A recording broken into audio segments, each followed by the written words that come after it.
एक पवित्र वन की भोर में, जहां समय मानो रुक गया हो, खिले हुए चमेली के फूलों की सुगंधी हवा में तैर रही थी, सदियों पुराने पेड़ों के बीच से गुंजायमान। एकांत खुले मैदान में एक छोटा सा आश्रम था, जो चारों ओर हरियाली और चिंतन के शांत वातावरण से घिरा था।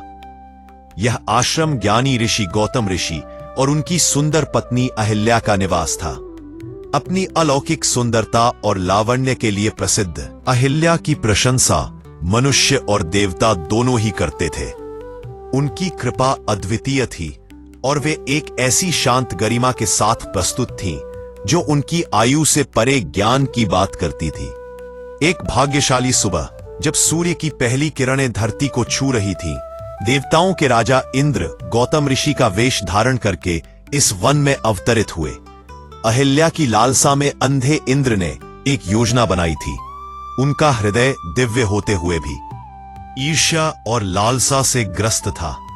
अहिल्या भगवान को अपना पति समझकर आलिंगन में बंध गई, एक ऐसा मिलन जिसने उसकी नैतिक स्पष्टता को धुंधला कर दिया। हरे भरे पत्ते मूक साक्षी थे जब उसने उसे चूमा, अंतरंगता का एक क्षण जिसमें मधुर फुसफुसाहटें थी।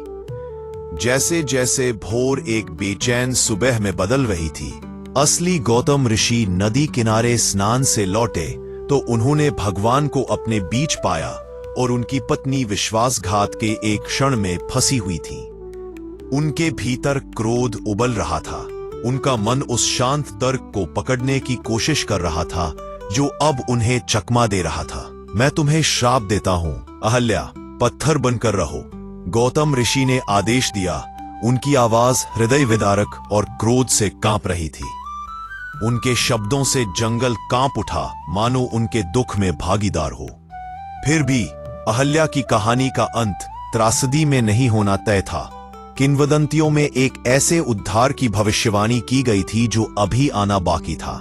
राम द्वारा प्रकट की गई धार्मिकता की वापसी, एक पुण्यवान राजकुमार जो एक दिन उसे जीवन प्रदान करेगा, अपनी कमजोरी के क्षण को स्वीकार करते हुए, लेकिन अपने हृदय की गहरी सच्चाइयों को पहचानते हुए।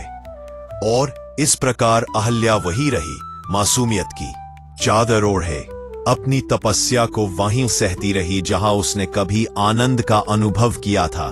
उसकी आत्मा आशा से मिश्रित एक चेतावनी भरी कहानी थी, उस दिन की प्रतीक्षा में जब वह फिर से जीवित होगी, क्षमा और मुक्त।